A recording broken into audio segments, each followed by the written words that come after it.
Ayan mga anikay ng Tokwa, samahan niyo ako bumili ng Beyond Wosok na mug. Tama ba yung pagkakasabi ko? Yan, ako, sakto, nag-iisa na lang daw to, kaya pasok na pasok ang pagkuha ng papiluin ninyo, no? Ayan, di ba? Babalutin na niya, Anytime is Dunkin' time. Yan yung kasama niyang food, ayan. 4 na munchkins, meron 2 strawberry and 2 chocolate. Okay, ito na siya. Tignan natin yung laman, Buksan natin ito. Ayan. Kahon pa lang, alam mong maganda na, kaya keep natin tong kahon na to. Whoop! Ay na, buksan na natin.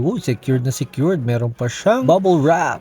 Medyo nahirapan ako tanggalin kasi madulas. Natatakot ako na baka mabasag ko kasi isang kamay lang ginagamit ko. Pero ayan na siya. Napaka-cute. Diba? Buksan na natin.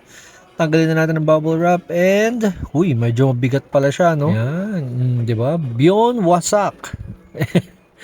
Ang cute ng mga designs niya, and anytime is Dunkin' time nakalagay pa rin doon, kaya ayun, medyo matibay naman siya, makapal na makapal yung glass, tapos ayan, parang kaya naman niya mag-hold ng mainit, no? Yun nga lang, pag mainit siya, may mainit din siya hawakan, parang ano lang talaga, normal na ceramic na cup, pero ito, it's a glass. Ito pala yung kasama niyang donuts, no? Ayan, munchkin siya na merong sprinkles na makakapal, gold tsaka chocolate yun. Yung gold parang strawberry, tapos yung chocolate, syempre chocolate lang din. By the way, kaya pala ako nadaan sa Dunkin' kasi kumuha muna ako ng almusal para samahan ko yung lola kong namayapa na at doon ako mag-aalmusal kasama niya. Hanggang sa muli! Papara papi!